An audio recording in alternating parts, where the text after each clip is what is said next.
Selamat pagi teman-teman. Selamat pagi.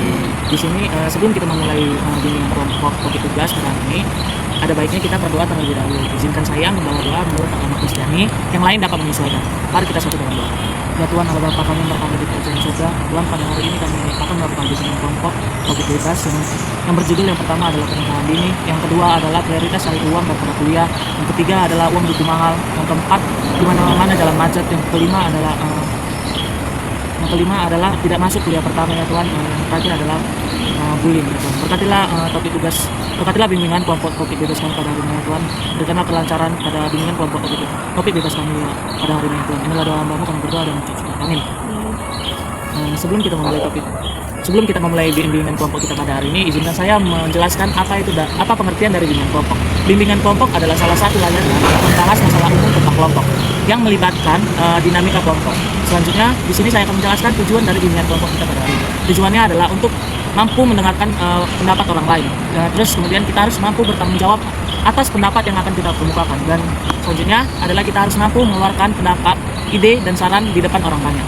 Kemudian cara pelaksanaan bimbingan kelompok kita pada hari ini adalah setiap anggota kelompok harus dapat diberikan secara bebas untuk mengeluarkan pendapat, ide, dan sarannya. Tidak ada yang pendapat yang salah dan tidak ada yang saling menyalahkan. Apabila ingin berpendapat, kita dapat acungkan tangannya. Kemudian kita harus mengikuti norma-norma yang berlaku. Selanjutnya adalah pengantar asas-asas dalam bimbingan kelompok kita pada hari ini adalah yang pertama asas keterbukaan, yang kedua asas kesukarelaan, yang ketiga adalah asas kenormatifan, dan yang terakhir adalah asas kerahasiaan. Baik, selanjutnya kita akan sebelum kita memulai bimbingan kelompok, di sini saya akan bertanya, bagaimana kabar kalian hari ini? Baik. Apakah ada yang tidak mood? Apakah ada yang tidak senang hari ini keadaan suasananya? Oke, mungkin Nabila cepat sembuh ya. Terima kasih Nabila. Oke, sebelum di sini kita akan melakukan bimbingan kelompok topik tugas yang dengan judul pernikahan dini. Menurut kalian mengapa sih penting judul ini kita bahas? Apakah ada yang ingin berpendapat? Saya. Ya, silakan Nabila. Menurut saya kita sangat penting membahas topik pernikahan dini karena banyak di masa sekarang itu generasi muda melakukan pernikahan dini ini tanpa pikir panjang. Selain itu juga berdampak langsung pada pendidikan generasi muda dan juga kesehatan ekonominya. Baik, terima kasih Nabila. Apakah ada yang ingin berpendapat lagi? Ya, silakan. Menurut saya penting untuk dibahas karena pernikahan dini ini menyangkut pada masa depan dua orang manusia yang belum tahu arahnya kemana. Jadi sangat penting dibahas.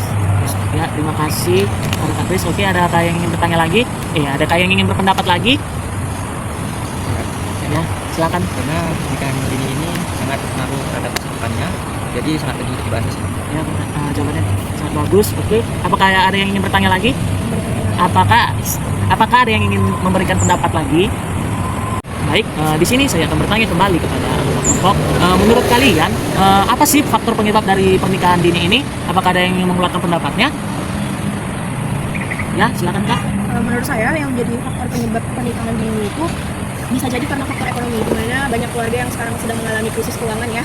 Jadi mungkin ada beberapa orang tua, mungkin tidak semua, menginginkan anaknya untuk menjadi tanggung jawab suaminya agar beban ekonomi di keluarga tersebut menjadi sedikit berkurang. Ya, bagus jawabannya. Kemudian apakah ada yang ingin mengeluarkan pendapatnya lagi? Ya, silakan. Saya faktornya itu karena pendidikannya juga ini anak secara ini kurangnya evaluasi terhadap pernikahan ini, jadi dia melakukan pernikahan ini. Oke, selanjutnya apakah ada yang ingin adakah yang ingin mengeluarkan pendapatnya lagi? Saya. Ya, silakan. Menurut saya selain ekonomi dan pendidikan yang sangat rendah di kalangan mereka, banyak anak-anak yang zaman sekarang itu hamil di luar nikah, jadi terjadilah pernikahan dini. Selanjutnya apakah ada yang ingin mengeluarkan lagi pendapatnya? Ada Kak. Ya, silakan. Faktornya itu kayak pengaruh lingkungan dan pergaulan. Oke, bagus, semuanya jawabannya bagus. Kemudian di sini saya akan menanyakan kembali kepada anggota kelompok atau teman-teman. Menurut kalian, apa sih dampak dari pernikahan dini ini? Apakah ada yang ingin mengeluarkan pendapatnya? Baik, silakan. Dampaknya itu ekonomi yang besar karena minimnya pengetahuan tentang pekerjaan, jadi kurang mampu untuk bekerja di luar. Oke, apakah ada yang mengeluarkan pendapatnya lagi? Oke, silakan bilang. Menurut saya dampaknya itu dapat berdampak kepada pendidikan antara ibu dan anaknya karena kurangnya ekonomi tadi juga dalam pernikahan dini. Oke, nanti jawabannya. Kemudian apakah ada yang ingin mengeluarkan pendapatnya lagi? Oke, silakan. Mungkin dari saya itu dampaknya lebih ke arah kesehatan ya, dimana pernikahan dini itu biasanya kan dilakukan di bawah umur. Jadi yang seperti tadi dibilang bisa jadi karena faktor hamil di luar nikah itu tuh berpengaruh kepada kesehatan ibunya sendiri, dan nanti di masa yang akan datangnya akan berpengaruh kepada cara mendidik sang anak dari sang ibu. Oke, apakah ada yang ingin mengeluarkan lagi pendapatnya? Saya Ya, silakan. dampaknya itu kayak terjadi apakah DRT? Nah, baca. Oke, baik. Terima kasih. Seluruh jawabannya sudah bagus semua. Selanjutnya, di sini saya akan menanyakan kembali kepada anggota kelompok atau teman-teman semua. Menurut kalian, solusi dari pernikahan dini ini apa sih? Apakah ada yang ingin mengeluarkan pendapatnya? Baik, silakan. Mungkin solusinya tiap sekolah atau SMA itu dapat memberikan penyuluhan ataupun pendidikan mengenai usia dini. Jadi kayak memberikan materi pasti mengapa pentingnya, kenapa pernikahan dini itu tidak disarankan, faktor-faktornya dan dampaknya yang akan terjadi pada sang anak apabila melakukan pernikahan dini. Terus, apakah ada yang ingin mengeluarkan pendapatnya lagi? Ya, silakan. Solusinya itu peningkatan peran keluarga. Di sini orang tua itu harus mengawasi dan membimbing anaknya untuk dalam perkembangannya. Oke, apakah ada yang ingin berpendapat lagi? Solusinya itu kita harus pandai-pandai memilih teman dan melihat lingkungan kita juga supaya tidak terjadi hamil luar nikah dan tidak terjadi pernikahan dini. Ya, apakah ada yang ingin berpendapat lagi? Saya kak, Ya, silakan. solusinya itu harus berhati-hati dengan pernikahan diri dan jaga diri sendiri agar dia tidak tergoda kepada kehamilan luar nikah. Oke, bagus. Jawabannya bagus semua. Telah selesailah kita di bimbingan kelompok di sini. Telah selesailah kita di bimbingan kelompok topik bebas pernikahan dini. Oke, baik. Di sini kita akan terlebih dahulu melakukan games pengakraban, yang dimana gamesnya itu berjudul perkenalan diri. Yang dimana gamesnya itu kayak halo, saya Noel. Kemudian si Rizky atau samping saya akan mengulang kembali gerakannya dan membuat gerakan baru. Oke, sebagai contohnya kita membuat contoh dulu ya terlebih dahulu, yang dimulai dari saya. Halo, saya Noel. Halo Noel, saya Rizky. Halo Rizky, saya ini. Oke, bagus. Oke, bisa lah kita semua ya. Bisa. Oke, baik, kita mulai ya. Halo, saya Noel. Halo Noel, saya Rizky. Halo Rizky, saya Vini. Halo Vini. Halo Vini. Halo Vini. Saya Halo Nabila. Saya Grace. Halo Grace, saya Noel. Oke, selanjutnya kita di sini akan melakukan games penebukan, yang dimana gamesnya itu nanti kita akan membuat dua baris, yang dimana setiap kalian akan mendengarkan apa perkataan saya, misalnya maju, mundur, dan itu akan dilakukan secara cepat dan tidak boleh salah. Oke, di sini kita mungkin akan menonton perkenalannya dulu. bisa. Wih itu. Kencang.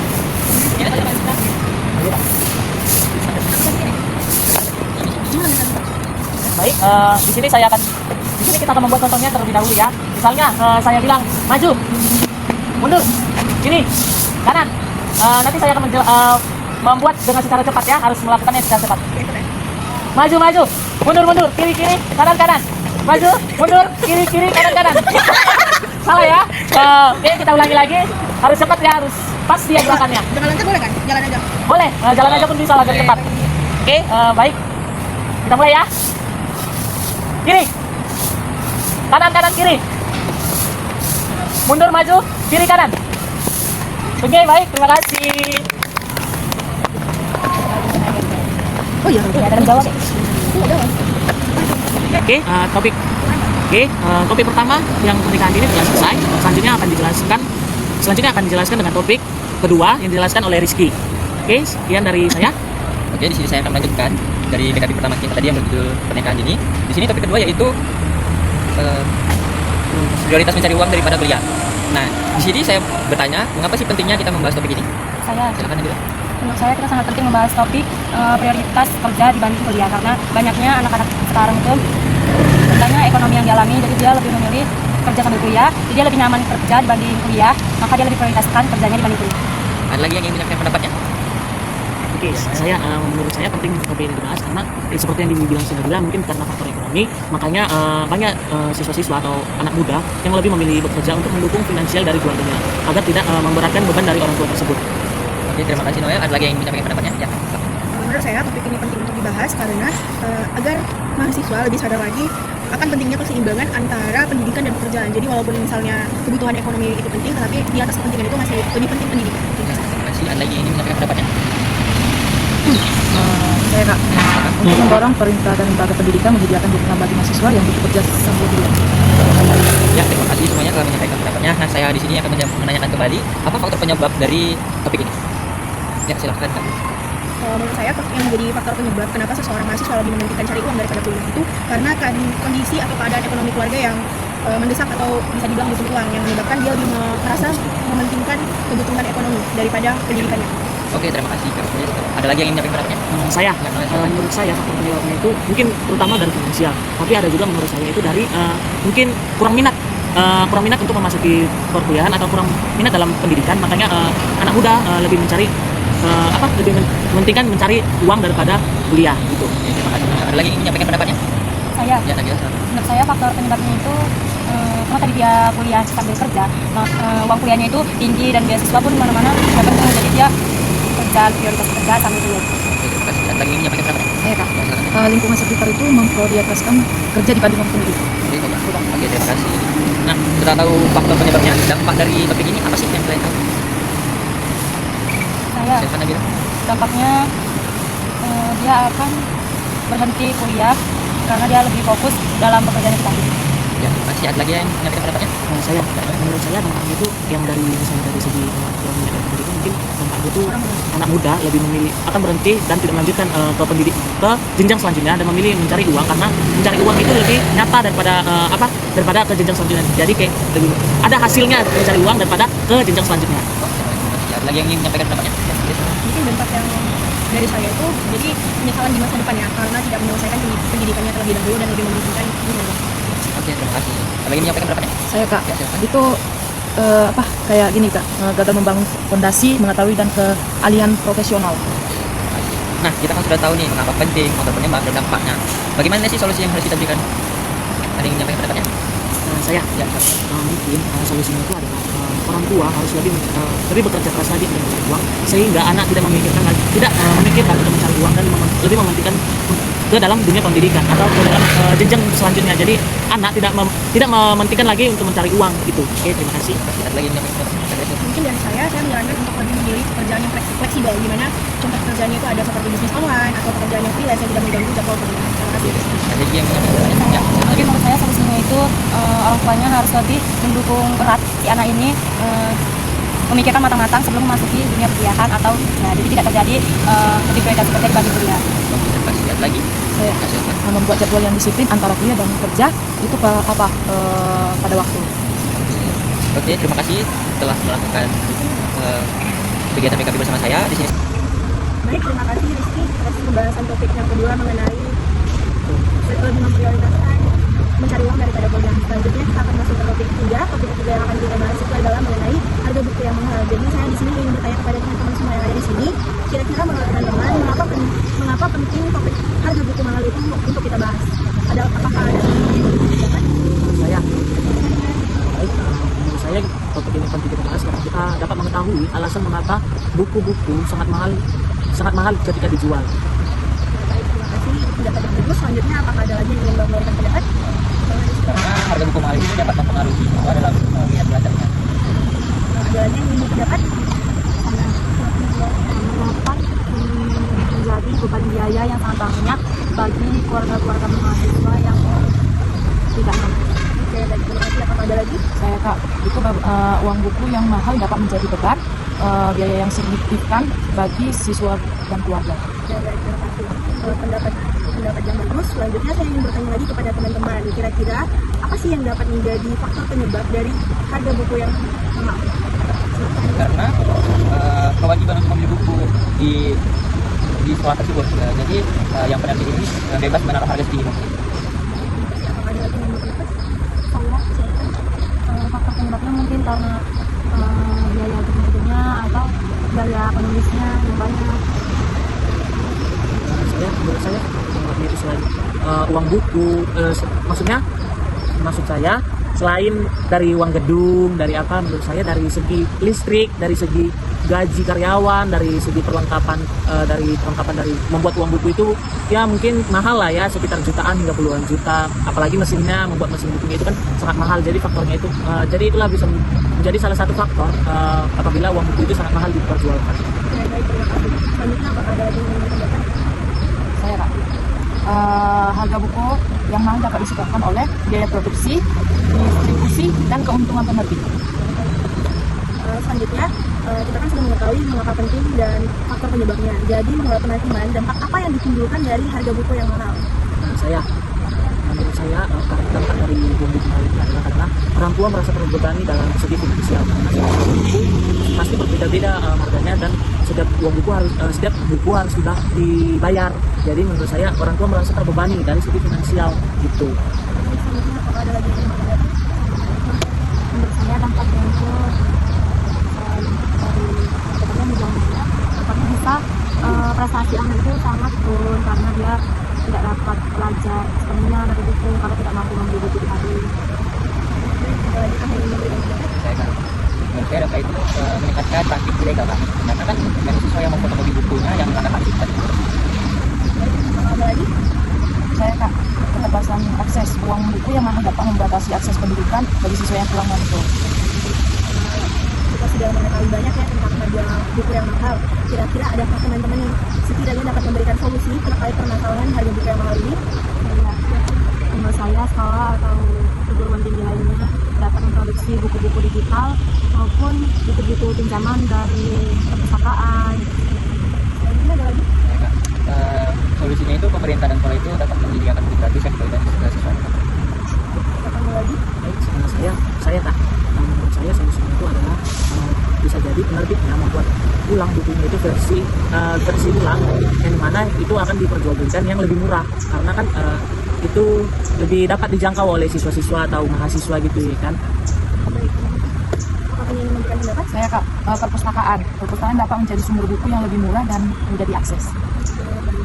Terima kasih. Sekian topik ketiga yang membahas tentang harga buku yang mahal. Selanjutnya akan dilanjutkan ke topik keempat yang akan dibawakan oleh Nabu. Baiklah, karena waktu kita sangat singkat dan tidak mencukupi, jadi topik selanjutnya akan kita bahas di pertemuan selanjutnya. Kira-kira apakah ada dari kalian saran pembuatan indikator itu kapan lagi? Ya boleh. Mungkin besok sebelum jadwal perkuliahan mata kuliah diberikan persiapan. Baik, ada lagi saran lain? Terima kasih. Saya akan menyerahkan tutup pertemuan ini dan kita lanjutkan di pertemuan selanjutnya. Oke. Jadi hari ini kita akan melanjutkan bimbingan kelompok topik bebas yang tertunda kemarin dikarenakan keterbatasan waktu. Hari ini akan dimulai oleh saya sendiri sebagai TK yang keempat dengan topik yaitu di mana-mana jalan macet. Baiklah, kita akan memasuki bimbingan kelompok topik bebas pada hari ini. Sebelumnya, jika saya bertanya terlebih dahulu kepada teman-teman, apakah ada yang tahu mengapa pentingnya kita membahas topik ini? Jika ada yang tahu, jika ada yang berpendapat, tunjuk tangan dan dipersilakan. Menurut saya penting topik ini dibahas, karena kita dapat mengetahui alasan mengapa di setiap jalan itu ada kemacetan, sering terjadi macet. Ada lagi? Menurut saya topik ini penting dibahas karena hal macet ini berkaitan langsung dengan kegiatan atau aktivitas masyarakat yang terjadi di sehari-hari. Baiklah, tadi Mbak Sasta. Menurut saya kenapa penting dibahas itu kita agar dapat kita mengatasi tentang kemacetan yang setiap hari yang terjadi. Baiklah, ini Berkaitan langsung dengan aktivitas masyarakat, kemacetan menghambat mobilitas di sekolah, kerja dan rumah sakit. baik, terima kasih. Selanjutnya saya akan bertanya ke pertanyaan yang kedua. Menurut kalian teman-teman, apa saja sih faktor yang menyebabkan mana-mana jalan macet ini? Menurut saya faktor penyebabnya itu karena terlalu banyak jumlah kendaraan yang termasuk melebihi kapasitas. Dimana bisa sebagai contoh 2 orang sepasang suami istri masing-masing membawa mobil, kan itu sudah sangat mubazir. Menurut saya itu karena kendaraan umum misalnya yang memiliki penumpang tapi mereka bungkus sehingga tidak menjadi terhambat lewat. Kurangnya pembangunan kota yang tidak tertata. Ya, baik, terima kasih.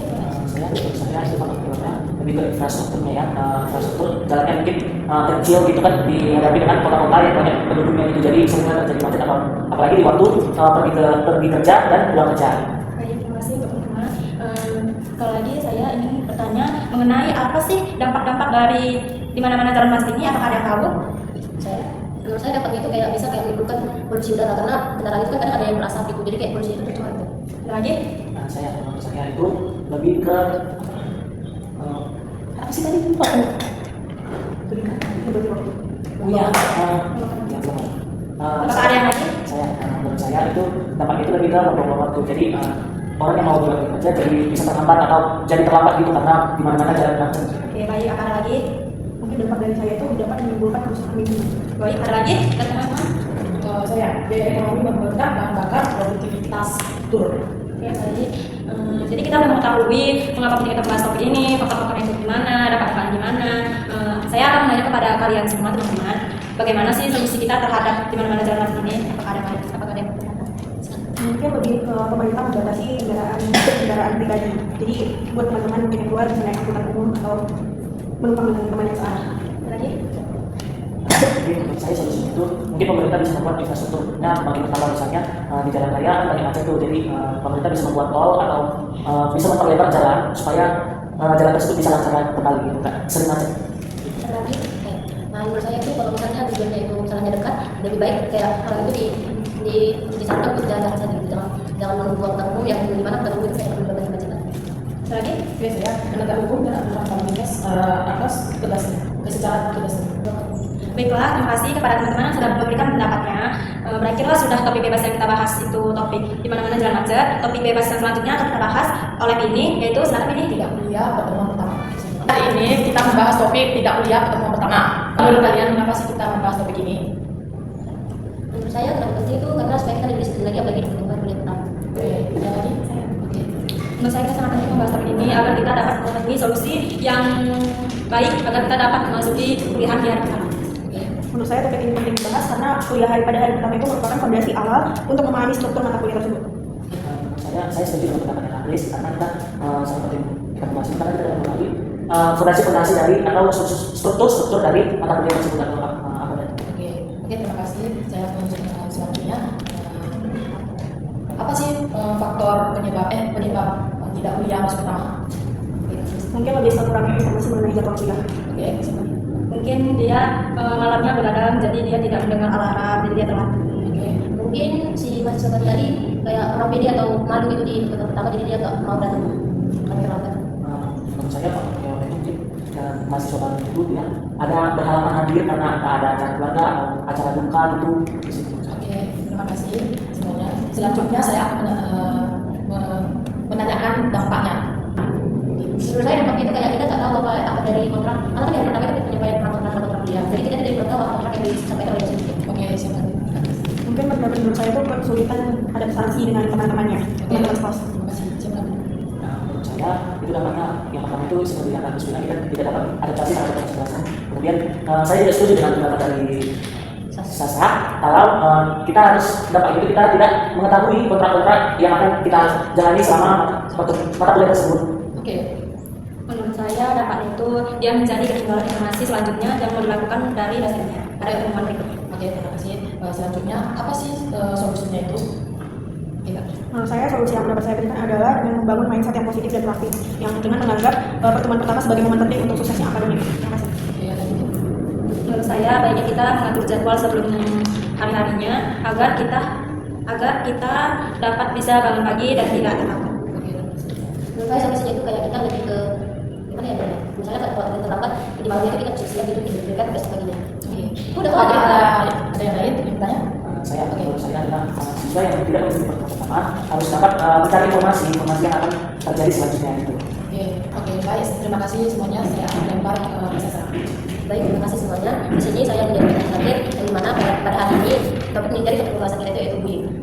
Saya yang bertanya, mengapa sih kita membahas topik kali ini? Nanti ya, Menurut saya itu sangat penting membahas topik bully ini agar kita dapat mengatasi kasus-kasus bully yang di lingkungan kita sendiri. Misalnya teman kita dalam satu circle itu membuli teman kita sendiri, kita harus memberinya nasihat atau mengatasinya. ada lagi? Oke. Menurut saya kenapa topik bullying penting untuk dibahas karena bullying ini akhir-akhir ini sedang marak terjadi di lingkungan sekitar kita. Menurut saya perlu dibahas karena kita dapat mengetahui dampak apa saja yang mengakibatkan orang yang terkena bully itu. Oke, maksudnya lagi ya. Ini Dampaknya dari ekonomi, kesehatan, hingga lingkungan. Oke. Baik sih, saya akan bertanya kembali. Apa sih yang jadi faktor dari bullying dan bisa terjadi? Ada yang tahu? Ya, Pak. Menurut saya faktornya itu mungkin ada teman yang terlalu pede sehingga teman yang lain mengira kalau teman yang terlalu pede itu kayak pengecut gitu, tidak mau mengeluarkan pendapat, tidak mau maju apabila disuruh turun kayak gitu. Ada lagi? Ya. Faktor bullying yang pernah saya dengar adalah keterbatasan seorang itu menjadikan itu terlibat bullying. Misalnya seorang memiliki keterbatasan seperti cadel, itu tuh bisa jadi dibully oleh teman-temannya yang menganggap itu suatu hal yang lucu. Ya, ada lagi? Ini Nabila. Ya, saya faktornya sama seperti yang dibilang Kak Chris tadi. Mungkin dia memiliki keterbatasan dan juga kekurangan. Contohnya itu misalnya dia kurang bagus kulitnya di antara kawan-kawannya, atau misalnya kulitnya itu berkulit gitu, jadi bahan ejaan di antara kawan-kawannya. Oke, ada lagi? Ya, Ini dia tuh kayak gini ya, kawannya yang mau buka roknya, dia kayak ini. kena bully. Dia, terus dia trauma jadinya sama kawannya. Terima kasih seperti ini. Saya ingin bertanya kembali, apa sih yang menjadi dampak dari pembahasan kita kali ini? Ya nggak, Chris?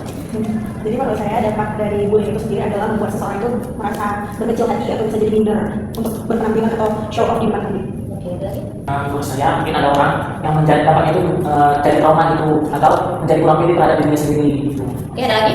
Ya, Nabila. Menurut saya tadi dampak ya, menurut saya itu dampak itu si anak ini jadi sulit percaya untuk berteman pada orang lain karena tadi dia takut merasa diejek karena dia tadi trauma dengan dulu. Oke, terima kasih. Ada lagi? Saya Ya, ini?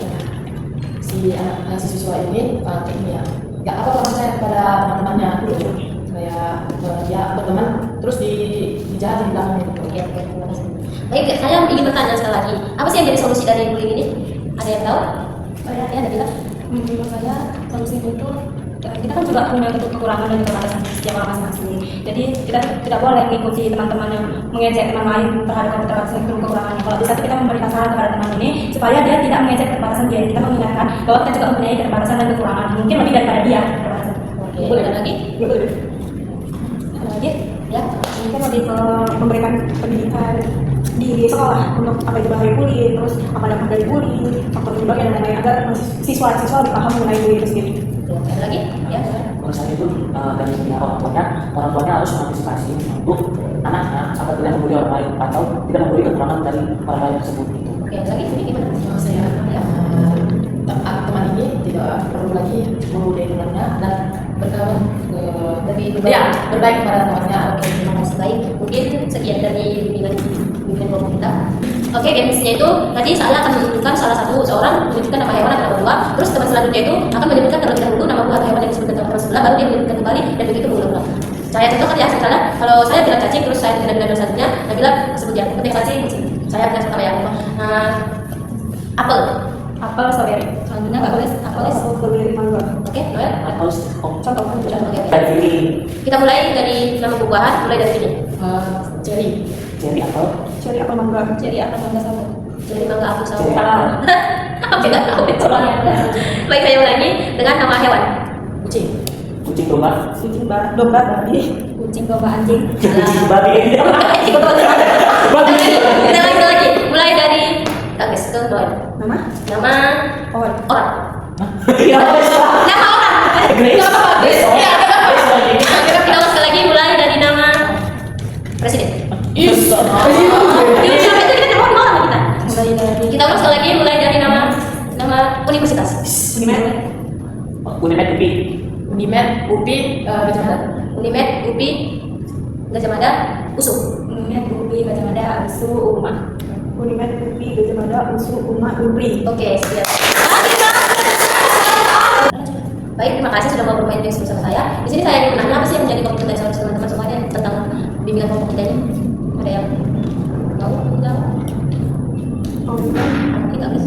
Melalui bimbingan kelompok ini, jadi saya banyak mengetahui mengenai mengapa pentingnya faktor, dampak, solusi dari topik yang sudah kita bahas tadi sebelumnya. Oke, terima kasih. Saya saya dapat wawasan baru dan pengetahuan baru dari bimbingan kelompok pada hari ini. Oke, terima kasih. Ada lagi? Ya, Nabila. Menurut saya dapat mengetahui solusi-solusi pada topik yang kita bahas. Oke, terima kasih. Ada lagi? Ya, ini. Saya dapat mengetahui tentang dampak-dampaknya dan solusinya. Oke, terima kasih. Baik, saya ingin bertanya kembali apa sih yang menjadi kesan dan pesan dari saudara-saudara semua tentang bimbingan kelompok kita? Pesannya agak lumayan menyenangkan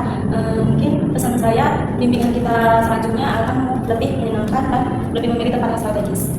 Ada lagi ya? Saya udah bisa mungkin di next bimbingan kelompok kita bisa lebih serius. Oke, ada lagi?